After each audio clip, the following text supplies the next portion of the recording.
오늘 하나님께서 우리에게 주신 말씀이 있습니다. 빌립보서 3장 18절부터 19절입니다. 빌립보서 3장 18절 19절 322쪽에 있습니다. 빌립보서 3장 18절 19절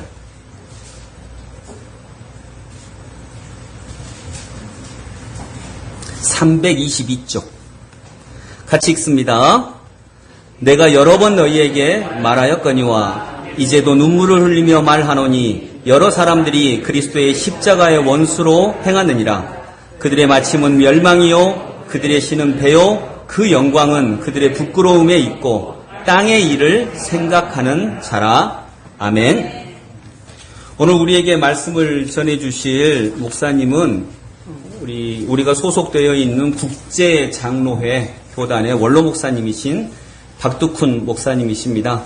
목사님은 이전에 언덕교회라고 하는 교회 그리고 새맘교회를 섬기셨던 목사님이시고요. 연세대 경제학과를 나오셨고 영국의 킹스크로스 한인교회 담임 전도사로 부름받으시면서 영국에서 공부와 또 목회를 같이 진행을 하셨습니다. 런던 바이블 칼리지 그리고 더럼 맞나요? 네, 드럼 말고 더럼 대학교에서 박사학위를 기독교 사회윤리로 박사학위를 받으셨습니다. 현재는 은퇴하셨고 교회개혁 실천연대 공동대표로 계십니다. 그리고 기독연구원 느헤미야 원장도 역임을 하셨습니다. 목사님 오실 때 우리 주보를 들으시고 주보가 참 10장밖에 안 만들었죠. 자, 손을 들으시고 환영하겠습니다. 목사님.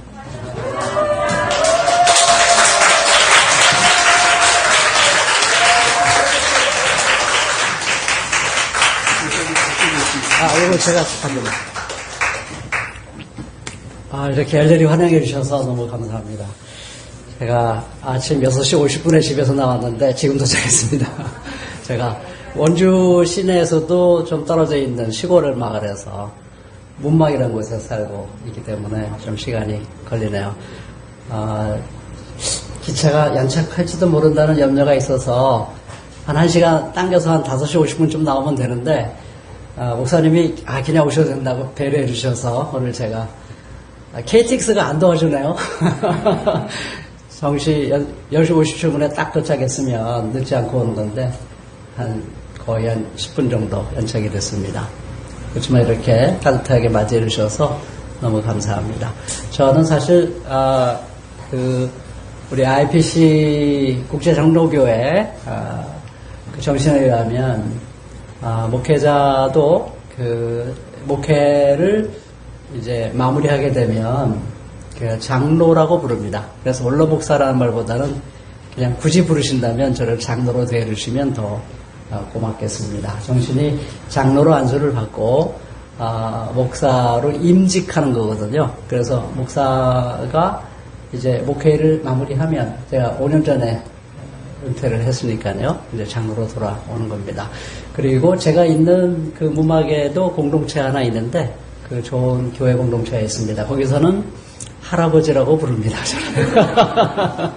그 말이 그렇게 부르면 참 기분이 좋습니다. 예. 감사합니다. 우리 국제장로교회 회원교회가 되주셔서 너무 고맙습니다.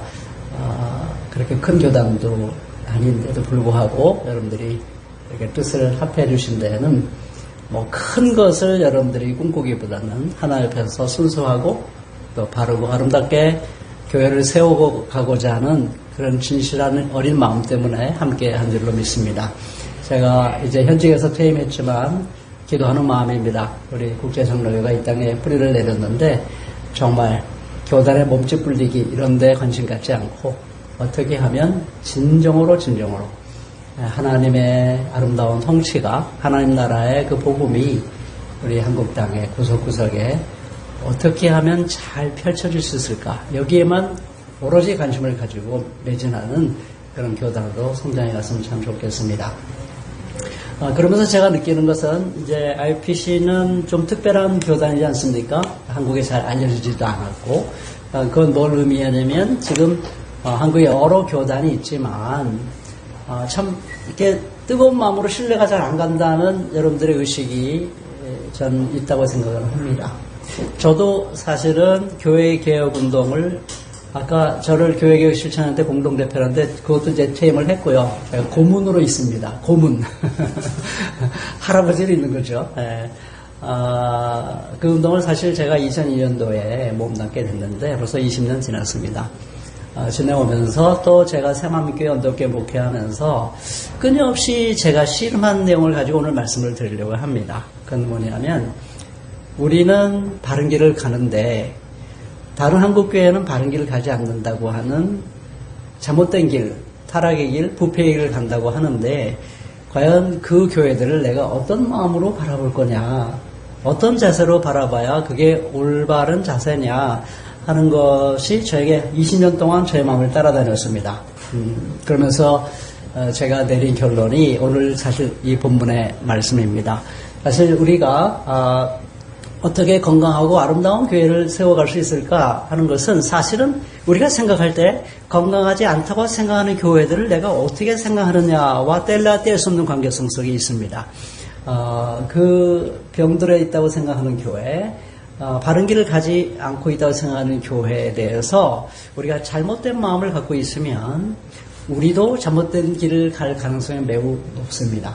그래서 제가 항상 마음속에 그 염두에 두고 있었던 게 뭐냐면 바로 오늘 말씀의 제목이 십자가의 원수를 위한 눈물이라고 표현되어 있습니다.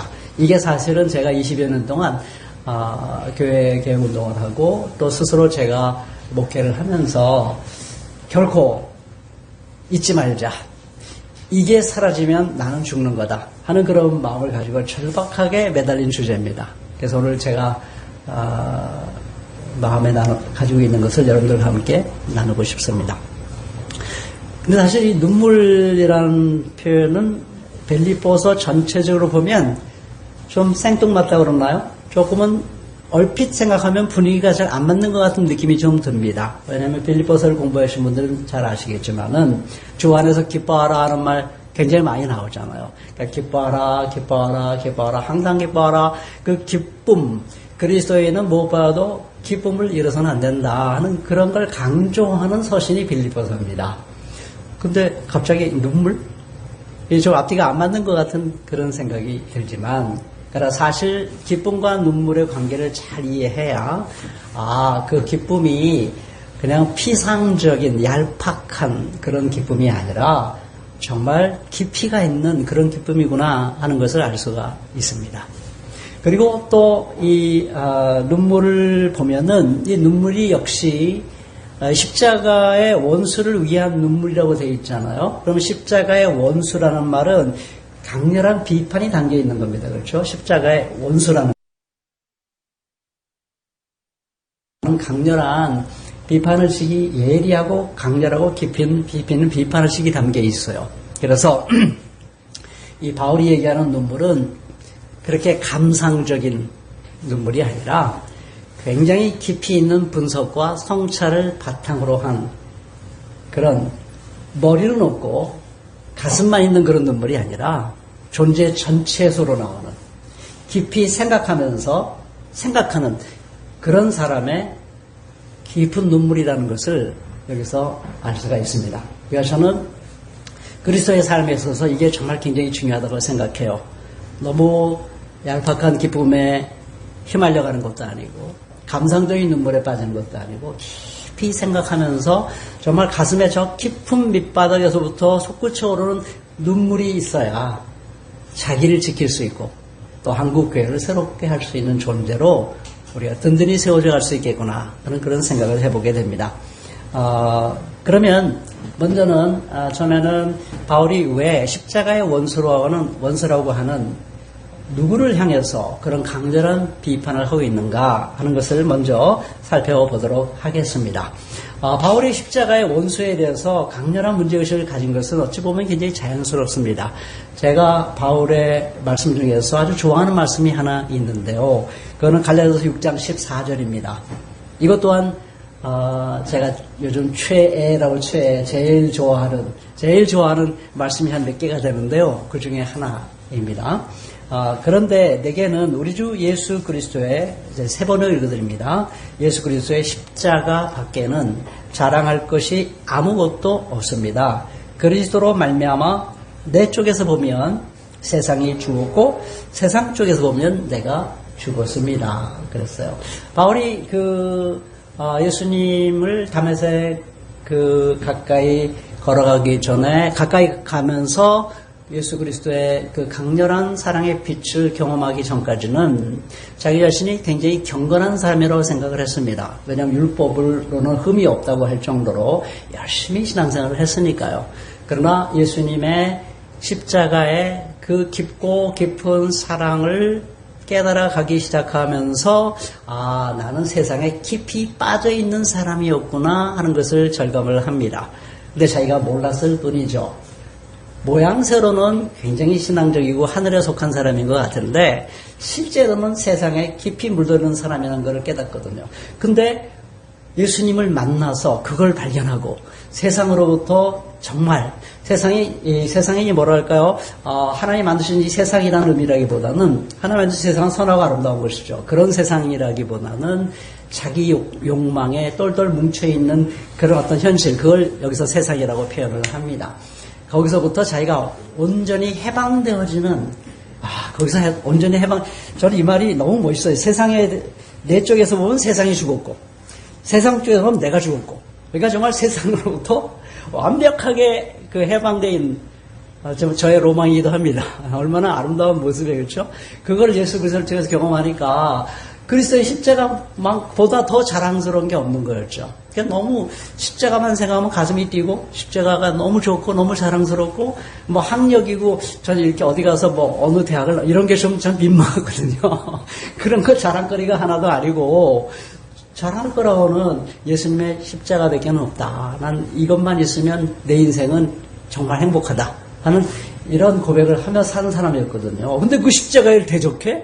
십자가를 무시해? 십자가를 공격해? 십자가를 비난해? 십자가를 짓밟어? 이걸 어떻게 바울이 감당할 수 있겠습니까? 굉장히 마음에 확 그게 다가왔겠죠. 그래서 그런 사람들은 십자가의 원수다라고서 굉장히 강력하게 비판적인 용어를 사용하고 있는 것입니다. 근데 사랑의 종교에서 원수라는 단어를 쓴다는 게 좀 어렵기는 해요. 그렇죠? 어렵기는 한데.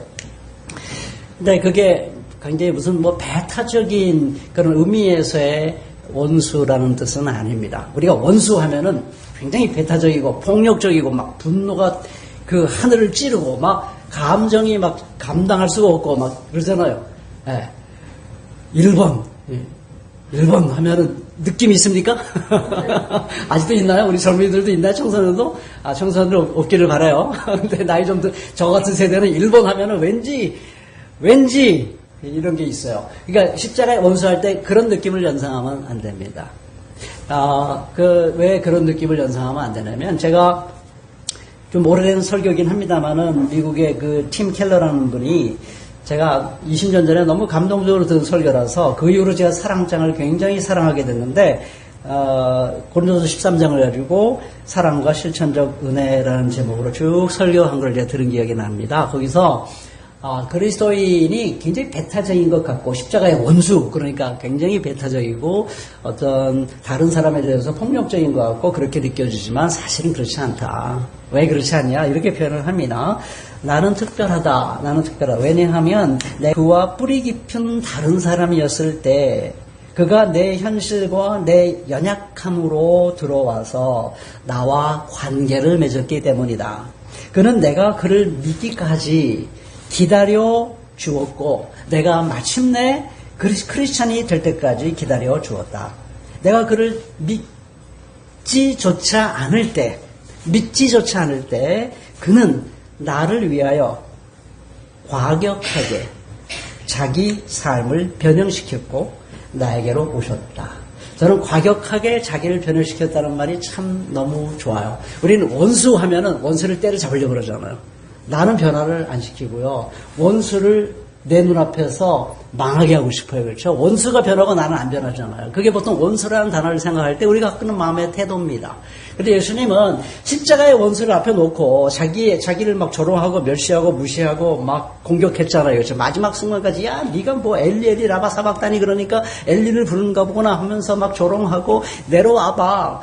지금 내려오면 내가 믿어줄게. 막 이렇게 조롱하고 멸시했잖아요. 그렇게 조롱하지 않은 사람 단 한 사람도 없었어요. 그런 분위기 속에서 예수님은 그런 자기를 적대하는 그들을 위해서 예수님은 그들을 없애버리고 자기가 살아있는 게 아니라 그들을 그대로 놔두고 자기를 변화시키십니다.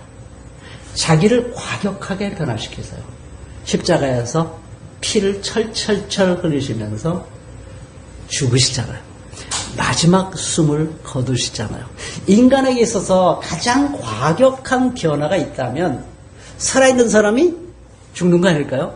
그보다 과격한 변화가 세상에 어디 있겠어요. 그래서 우리 장례식에는 가장 슬픈 겁니다.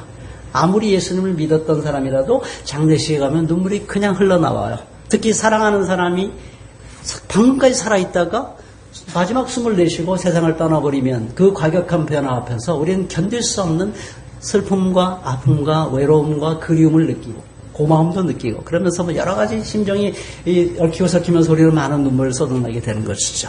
예수님은 그들을 용서하시면서 생명줄을 놓으셨어요. 그렇죠? 그들을 하나님 몰라서 그런 거예요.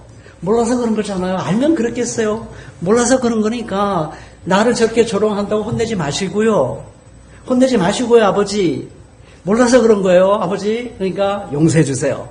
그렇게 기도하시고 마지막 숨을 내쉽니다. 얼마나 아름다운 변화요? 그러니까 예수님께서 십자가의 원수라고 말 때 그런 걸 연상하시면 됩니다. 십자가에 너 원수, 이 나쁜 놈 때려잡아야지 이게 아니에요. 제가 중고등학교, 대학교 할 때 때려잡자 김일성 뭐 이랬거든요. 초점 박살. 우리의 원수니까 이런 느낌이 아니에요. 십자가의 원수라고 할 때는 이미 벌써 그 십자가의 원수를 바라보면서 자기를 과격하게 변화시키고자 하는 그런 간절한 마음을 가지고 맹렬하게 아주 강력하게 비판을 하는 겁니다. 왜냐하면 저들의 죄를 용서해 주시더라도 몰라서 그럽니다 했지만 어쨌든 죄는 죄라는 것을 명확하게 예수님께서 가르쳐 주신 거거든요. 그래서 우리가 그런 마음으로 십자가의 원수라는 단어를 좀 잘 이해했으면 좋겠습니다. 자, 그러면 바울은 어떤 사람들을 십자가의 원수라고 규정하고 있는 걸까? 특별하게 이름을 대거나 어떤 그룹을 특별하게 지정하지는 않습니다. 그렇지만 이렇게 그 서술한 단어들을 한 단어 한 단어 이렇게 살펴보면 아, 이런 사람이구나 하는 것을 느낄 수가 있어요. 처음에 그 규정하는 표현이 뭐냐면요. 그들의 제가 세 번으로 읽어드리면 그리스도의 십자가의 원수로 살아가는 사람이 많이 있습니다. 그들의 마지막은 멸망입니다. 부터 먼저 얘기를 합니다. 왜 마지막은 멸망이다라는 말부터 할까요? 왜 이 말부터 할까요? 저는 곰곰이 생각해 봤어요. 왜 마지막은 멸망이라는 말을 강조했을까? 이건 여러분들이 스포츠를 생각하면 알 수 있어요. 우리 가끔가다 겨울 스포츠에서 제일 좋아하는 것 중에 하나가 우리나라 숏 스케이팅이라는 말? 예, 그 숏 스케이팅. 우리 그 역전을 제일 잘하는 자매가 누구죠? 최은정. 와, 처음에 막 뒤로 밀리다가 막판에 가서 탁 승리하는 거 보면 정말 쾌감이 너무 신나잖아요. 여러분들 신나지 않아요? 전 그거 보면 막 가슴이 막 뛰고 와 하고 신이 납니다. 그러니까 결국 마지막에 누가 그 승리하냐가 중요했잖아요. 중간에 뒤처지는 것보다. 처음에 아무리 잘 나가는 것 같아도 힘이 빠져가지고 결승선에서 뒤처지면 그건 낭패예요. 그렇죠? 자, 마지막이 멸망이다. 이런 말은 무슨 말이냐면 그런 그림을 연상하면 돼요. 사람들이 지금 막 앞서가니까 잘 나가는 것처럼 보이니까 나도 저 사람처럼 살아볼까? 하는 매력을 느끼는 거예요. 지금 잘 나가 보이니까. 사람들이 막 박수 쳐주고, 막 다른 사람보다 앞장서 있으니까, 나도 뭔가 잘못된 것 같네? 절로 방향을 틀까? 저 사람을 따라갈까? 이런 생각을 하게 된다는 거예요. 그래서, 정신 차리세요. 그들이 지금 잘 나가는 것 같고, 매력적으로 보일지 모르지만, 끝을 보세요, 끝. 결승점에서 그들은 멸망합니다. 라고 얘기해주고 있는 겁니다. 그 어떤 사람에게, 우리가 신앙생활 하다가 어떤 사람의 매력적으로 보일 수 있을까?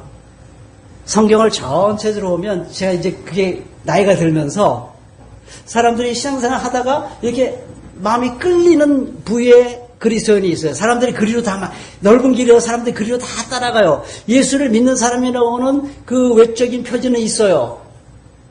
근데 뭔가 잘못되어 있어요. 그게 어떤 사람일까?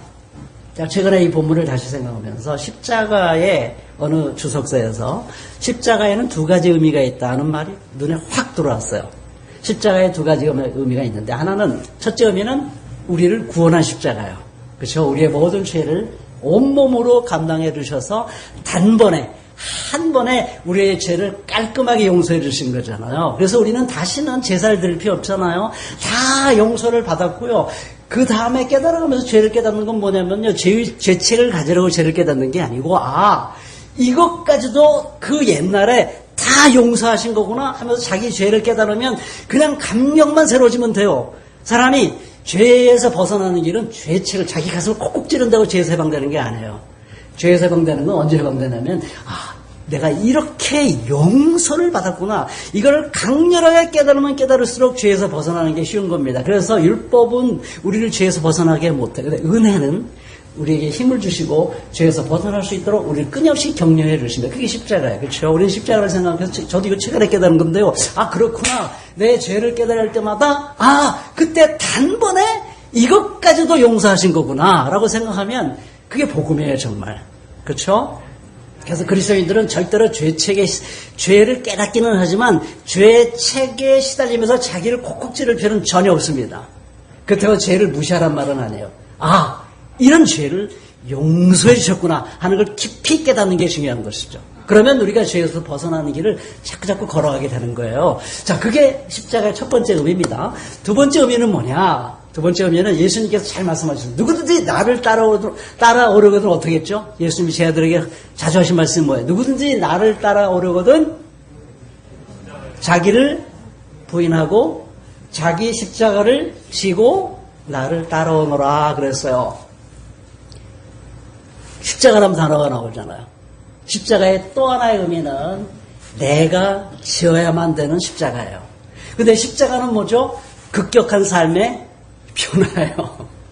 자기를 부인하라고 했잖아요. 자기를 부인하고 십자가를 지는 건 뭐냐면 내 안에 급격한 변화가 일어나는 거예요. 나의 살아있던 내가 죽어버리는 겁니다. 그러니까 나의 정체성, 나의 소중함, 나만의 특별함을 잃어버린다는 얘기가 아니에요. 거기 죽는단 말의 의미는 뭐냐면 내 욕심대로 내가 중앙에 있고 온 우주가 나를 중심으로 돌아가요. 가만히 생각해 보세요. 항상 내가 중앙에 있어요. 중앙에 있고 모든 사람 내 주변을 돌아가. 항상 돌아가. 근데 십자가를 지고 간다는 건 뭐냐면 내가 중앙에 있던 나를 사형리에 나오죠. 사형리. 사형리 보면은 자기 중앙에서 내려놓고 그 중앙에 누가 들어오시죠? 예수 그리스도의 십자가. 하나님의 나라가 중앙에 들어오고 나는 정말 하나님의 나라에서 문지기만 해도 시편에 있는 것처럼 나는 문지기만 해도 세상에서 궁중에서 천년 만년 사는 것보다 딱 하루라도 이 하나님의 성전에서 문지키는 사람 하는 게 나에게는 더 큰 행복이에요. 이게 급격한 변화입니다. 그렇죠? 그게 십자가를 지고 간다는 것의 의미예요. 근데 사람들이 예수를 믿고 난 다음에 십자가를 경험하는데 십자가를 잘 안 지려고 그래요. 그리고 십자가를 대체할 만한 것들을 찾습니다. 십자가는 급격한 삶의 변화이기 때문에 부담스러워요. 십자가가 안 부담스러운 사람이 있습니까? 자기를 중심으로 딱 내려놓고 예수님을 딱 중심에 내려놓고 난 문지기? 난 문지기가 행복해 죽겠어. 그게 쉬운 일이 아니죠. 그러니까 사람들이 십자가를 지지 않으면서도 십자가를 지고 있는 것처럼 자기를 속이고 다른 사람을 속일 수 있는 방법을 찾습니다. 내가 신앙이라는 걸 부정할 수는 없잖아요. 왜냐하면 신앙을 떠날 수는 없어요. 신앙을 지키고는 싶어요. 그런데 십자가는 지기가 어려워요. 그럼 십자가의 대용물을 찾을 수밖에 없는 거죠. 그게 바로 그리스도인의 요즘 큰 교회에서 목사들이 흔히 하는 말이 있어요. 그리스도인의 3대 의무, 세습 좋아하는 사람들이 늘 강조하는 거. 3대 의무 뭐죠? 그리스도인의 3대 의무 생각. 여긴 그런 거 모르는구나. 안 그러셨어요? 3대 의무? 주일 성수, 11조, 전도라는데 이 전도는 진짜 전도 하나님 나라의 복음을 전하는 게 아니라 교인 끌어모으기, 시계 이런 거, 뭐 금주, 금연, 마술 안 하고 요가 안 하고 뭐 이런 거. 그거 다 나쁜 거 아니에요? 좋은 거예요. 잘하면 다 좋은 겁니다. 근데 나쁜 거면 십자가를 대체할 수 없죠. 좋은 거니까 십자가를 대체할 수 있어요. 예수님이 그랬잖아요. 너희들이 11조를 그렇게 열심히 하는데 율법에 더 중요한 정의와 신의와 정의와 자비와 신의는 버렸구나 그랬어요. 11조 나쁜 게 아니에요. 그거보다 더 중요한 것, 정의, 자비, 신실함, 이게 더 중요한데 더 중요하지 않은 11조를 가지고 이 더 중요한 거를 대체해버렸구나라고 화했을진저라고 비난한 거거든요. 그게 어려워요. 생각보다는 굉장히 어렵습니다. 그게 무슨 잘못인가를 깨닫는 게 그렇게 어렵습니다. 그래서 못 알아듣잖아요. 예수님을 적대하는 사람들이 그 예수님의 말씀을 못 알아들어요. 옛날이나 지금이나 이 말을 못 알아듣습니다. 저도 가슴이 터질 것 같아요. 못 알아듣는 거 보면서. 왜냐면 좋은 거니까. 안 그래요? 나쁜 게 아니잖아요. 주일성수 열심히 하는 게 나쁜 겁니까? 근데 가만히 보면요. 그게 율법이 누가 제일 지키기 쉬울까요? 주일성수를 제일 지키기 쉬운 사람. 그렇죠. 얘 자동적으로 지켜요. 근데 제일 가난한 사람일수록 주일성수 어렵죠. 그렇죠. 가난한 사람일수록 어려운 거예요. 그러니까 이게 십자가를 대체하는 그 율법들은 뭐냐면 대체적으로 이미 가진 사람들에게 유리합니다. 11조도 돈 많은 사람이 11조 하면 막 100만 원, 1000만 원 하잖아요. 그런 사람들이 막 박수 쳐주고 금방 장로 되잖아요. 가난한 사람은 11조 해봐야 10만 원, 뭐 20만 원. 사람들이 쳐다보지도 않아요. 그러니까 이게 잘 생각해 보세요. 그리고 밑바닥에 사는 사람일수록 술 마셔야 됩니다. 고상한 사람은 술 안 마셔도요. 고상한 사람이 술 안 마시면 뭐 있는가 보다 이렇게 생각해요 사람들이. 근데 저 밑바닥에 있는 사람이 술 안 마시면 자식이 이게 인간미가 없어 그런다고요. 안 그렇습니까? 안 그런가요? 제가 세상을 모르나요? 세상을 알죠 제가. 그러니까 이게 다 그 십자가를 대체하는 율법들은요 이미 성공한 사람들에게 유리하고 편안합니다. 예수님이 진짜 안타까워하고 정말 어떻게든지 구원하고 싶어하는 사람들에게는 굉장히 힘든 거예요. 그러니까 이게 하나님의 정신하고는 관계가 없어요. 좋은 거지만, 나쁜 게 아니지만. 그런데 그게 매력적이죠. 왜냐면 사람들이 박수 쳐주거든요. 어떻게 생각하세요? 11조 많이 하시고, 주일성수 열심히 하시고 하는 사람들이 교회에서 우러러봐야 안 우러봅니까? 물어보죠. 가난한 제가 처음 왔을 때 교회는 언덕교회 전에서 하는 교회가 있었는데 4년 동안 교회에 있었는데 장로님이 4년 내내 다음에 말씀을 한마디도 안 하세요. 그래서 신방 가서 물었어요. 왜 이렇게 말씀을 하시는지. 저야 헌금도 못하고 가난한데 뭐 말까지 합니까? 무슨 말씀입니까? 교회가 무슨 기업입니까? 생각나는 거 있으면 항상 말씀하세요. 제가 그 교회를 떠날 때까지 말씀을 안 하시더라고요. 그때 제가 제일 슬펐어요. 이 교회가 뭐지? 교회라는 게 도대체 뭐지? 이게 교회 맞죠? 정말 가슴이 아팠어요. 그러니까 이게 십자가의 원수라는 게 무서운 겁니다. 그러니까 그런 그 교계의 흐름에 여러분들이 흔들리면 안 되는 거예요. 절대로 흔들리지 마세요. 그들은 십자가를 거부한 사람들이에요. 십자가를 거부했으면 자기가 질 십자가를 거부한 사람은 사실 구원의 은혜의 십자가도 거부한 거예요. 구원의 은혜 십자가를 진정으로 깨닫는 사람은 십자가를 지는 게 어려워도요. 윤동주 시인이 십자가라는 시에서 노래했듯이 결국은 첨탑이 너무 높은데 어떻게 올라갈까 하다가도 결국은 십자가를 지게 돼 있습니다. 십자가를 정말 만난 사람은 시간이 걸려도 십자가를 지게 돼 있어요. 근데 십자가를 끝까지 안 지는 사람, 그 사람은 십자가를 거부한 사람이에요. 십자가를 거부하면 구원이 없잖아요. 멸망이죠. 그러니까 그런 사람을 결코 눈꽃만큼도 부러워하지 맙시다. 눈꺼만큼 소리할 필요 없어요. 자, 두 번째로 그들의 특징은 뭐냐? 그들의 신은 배라고 그랬어요. 여기서 배라는 말이 배 맞는데요. 근데 그 당시에 이 문헌을 찾아보면 배가 반드시 먹고 마시는 것 즐기는 배, 그것만은 말하는 건 아니고, 다양한 육체적인 향락, 육체적인 쾌락. 그러니까 물론 육체적인 본능은 하나님이 주신 거예요.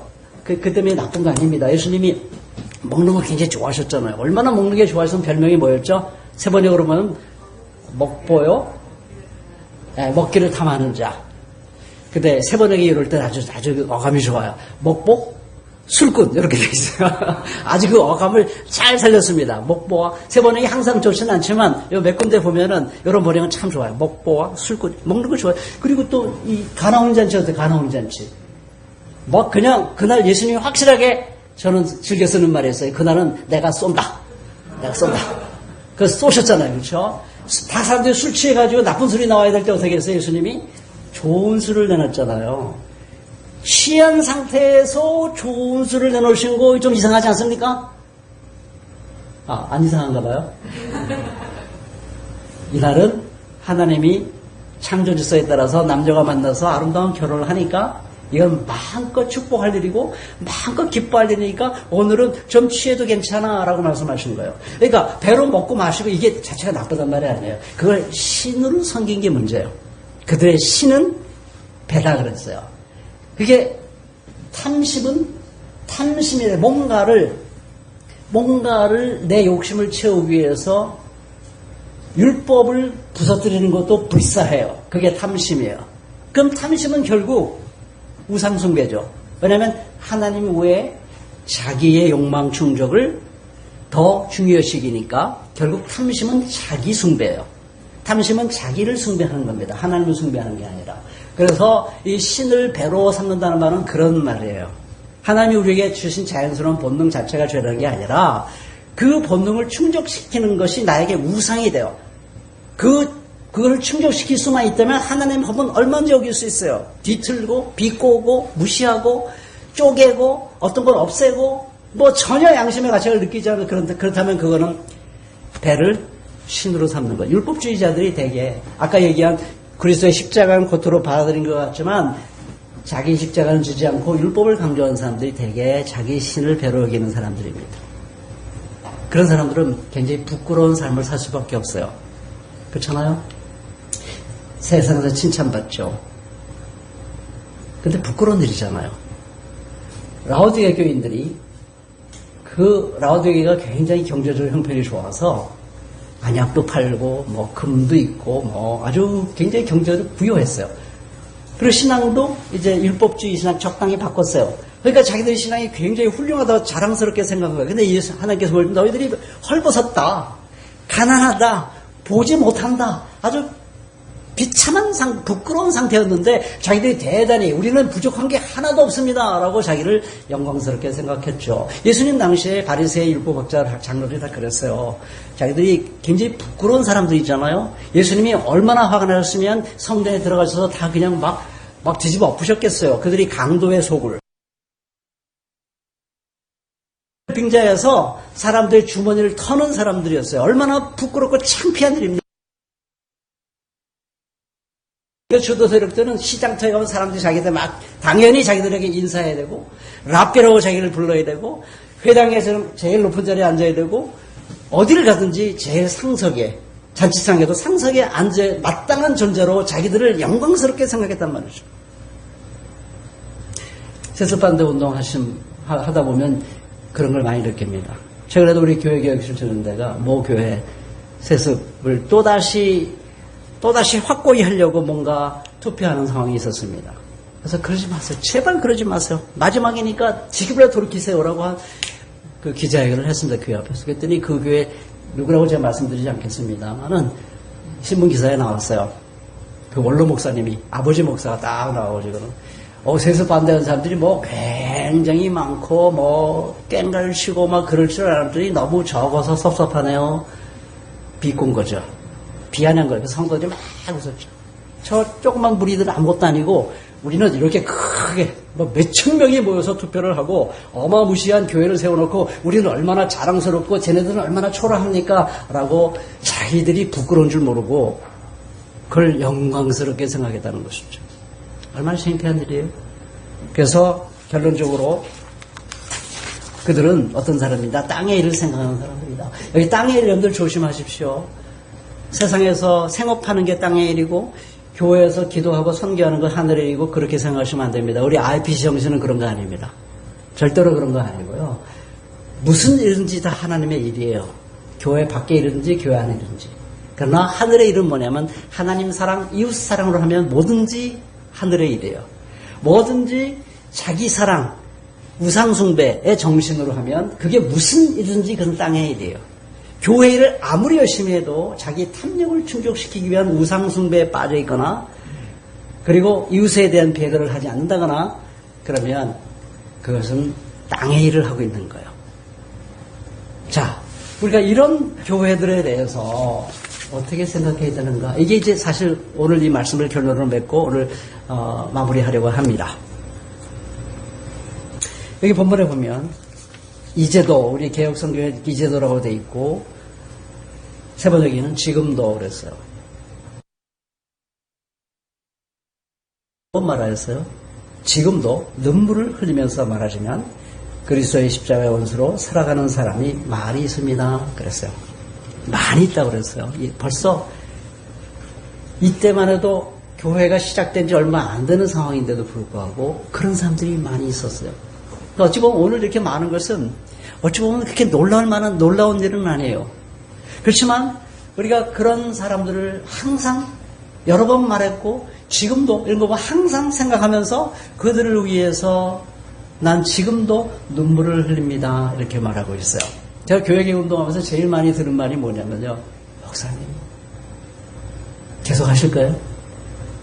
안 되잖아요. 안 되잖아요. 하나님도 못 하시는데 왜 그 일을 계속 하시려고 그래요? 그런 말을 제일 많이 들었습니다. 그렇게 할 에너지가 있으면 다른 일 하세요. 다른 일. 근데요, 제가 성경을 쭉 보면요, 하나님은 아무리 타락하고 아무리 병들고 아무리 여기 십자가의 원수 같은 이런 존재로 살아도요, 하나님에게는 우리식으로 말하면 내 새끼예요. 내 품에 있는 자녀예요. 그래서 못 버려요. 저는 제일 그 마음에 와닿는 말씀 중에 하나는 에스겔서의 말씀입니다. 에스겔서 33장 14절 15절에 보면 그러나 내가 악인에게 말하기를 너는 반드시 죽을 것이다 하여서도 너는 이제 죽었어. 끝이야. 그렇게 회개하지 않고 그렇게 내 말해도 안 따라오니까 이제 최후 통첩 보냈으니까 이제는 끝이야. 너는 이제 죽은 거야. 그렇게 말했어도 그가 과거의 죄에서 떠나 돌이켜서 법과 의를 행하여 전당물을 돌려주고 탈취한 물건을 보상하여 주며 생명으로 인도하는 규정들을 따라 살아 악한 일을 하지 않으면 그는 죽지 않고 반드시 살리라 그랬어요. 하나님은 포기를 못하시는 분입니다. 제가 C.S. 루이스라는 분을 좀 좋아하는데요. 순전한 기독교라는 책에 보면은 좋은 그리스도인이 는 어떤 사람일까요? 라는 어떻게 보일까요? 라는 질문에 이렇게 답합니다. 자기 생각에 주관적인 생각에 좋은 그리스도인은 시간이 많아 보이는 사람입니다. 그렇게 표현했어요. 곰곰이 생각해 보세요. 시간이 많아 보이는 사람입니다. 저는 그 답이 명답이라고 생각합니다. 하나님은요, 우리가 상상할 수 없는 시간을 가지고 우리를 기다리십니다. 왜냐하면 사랑은 기본적으로 기다림이거든요. 사랑은 사랑장에 제일 먼저 나온 건 뭐예요? 사랑의 특징을 얘기하면서 사랑은 창고입니까? 사랑은 뭐뭐 창고입니까? 이 의미를 사랑은 오래 창고가 기본입니다. 그 사랑을 우리가 아는 사람이라면요, 그리스도는 넉넉해 보여요. 시간과 관련해서는 넉넉해 보여야 돼요. 그러니까 이런 우리 하나님을 모시고 사는 사람, 하나님은 에스겔서도 이렇게 말하거든요. 나주 하나님의 아들이다. 악인이 죽는 것을 내가 조금이라도 기뻐하겠느냐? 오히려 악인이 자신의 모든 길에서 돌이켜서 사는 것을 내가 참으로 기뻐하지 않겠느냐 그랬어요. 여기 이것이 눈물에 담긴다는 뜻이라고 생각합니다. 저는 이 말씀 다시 준비하면서 참 저 자신을 많이 다시 한번 돌아봤습니다. 나는 정말 내가 그렇게 비난하고 그렇게 반대했던, 그렇게 병들었다고 판단했던 그 교인들이, 그 목사들이, 장로들이 정말 살기를 내가 원해왔는가? 그들이 정말 하나님처럼 그들이 살아나기를 그렇게 간절히 원했었는가? 하고 저 자신에게 다시 한번 물어보게 됩니다. 그런 마음을 가지려고 노력을 해왔다고는 고백할 수 있지만 많이 부족하다고 깨달았습니다. 여러분, 눈물은 그런 사랑이 있을 때만이 흘릴 수가 있는 건데요. 여기 눈물을 흘린다고 할 때 조용히 흘린다는 말이 아니에요. 그건 헬라어로 다른 단어가 있어요. 여기 조용히 흘린, 예수님께서 예루살렘을 바라보시면서 우셨다고 그랬잖아요. 그게 눈물을 흘린 게 아니에요. 헬라어로 클라이온데요. 슬픔을, 여러분들 왜 너무 슬프면 조용히 울 수 없잖아요. 너무 슬프면 이게 막 슬픔이 막 솟구쳐 올라서 통곡을 하지 않고는 견딜 수 없는 상황이 있습니다. 그런 거예요. 그 마음을 알려면 바울의 다른 말도 한번 기억해 볼 필요가 있습니다. 바울이 이런 말을 했죠. 나는 그리스도 안에서 참말을 하고 거짓말을 하지 않습니다. 내 양심이 성령을 힘입어서 이것을 증언하여 줍니다. 나에게는 큰 슬픔이 있고 내 마음에는 끊임없는 고통이 있습니다. 나는 육신으로 내 동족인 내 교례를 위하는 일이면 내가 저주를 받아서 그리스도에게서 끊어질지라도 달게 받겠습니다. 이게 어떤 경주일까요? 바울은 빌립보서에서 지금 당장 죽는 걸 택하시겠습니까? 아니면 좀 더 살아서 하나님 나라의 선교를 좀 더 하시다 가겠습니까? 당신에게 선택의 자유를 준다면 당신은 뭘 선택하겠어요? 라고 누군가 자기에게 묻는다면 바울은 뭘 선택한다고 그랬어요?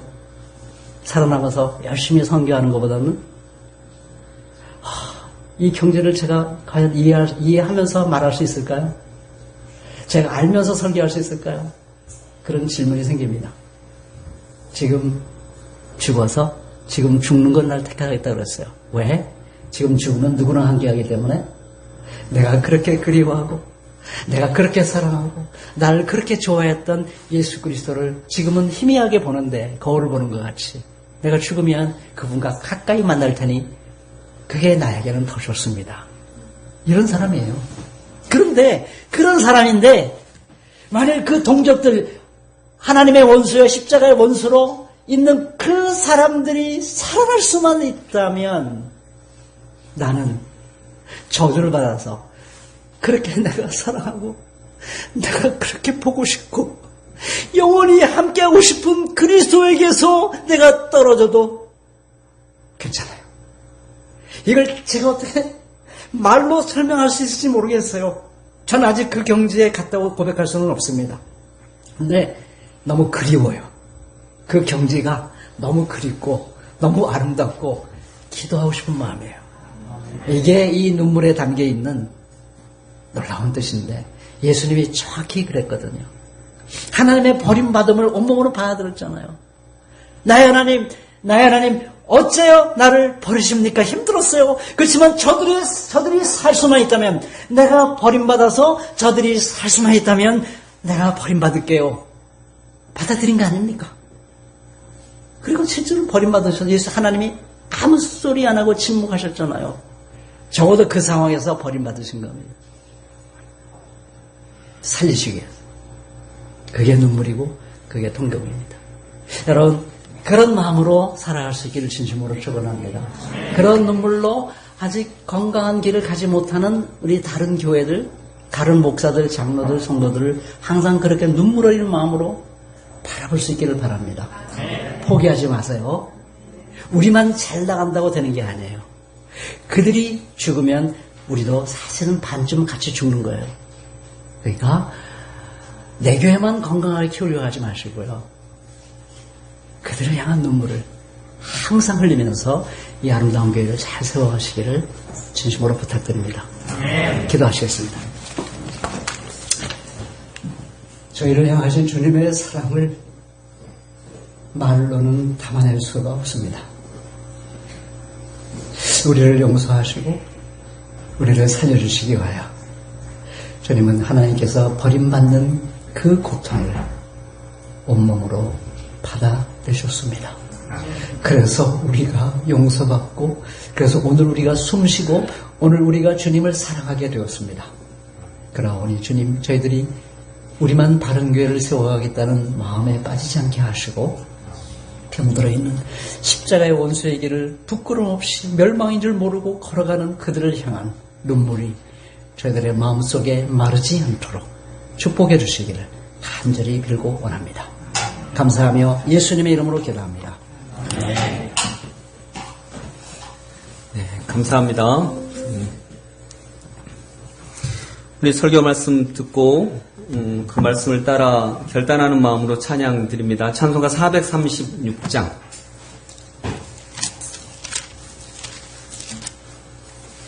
나 이제 주님의 새 생명 얻으니.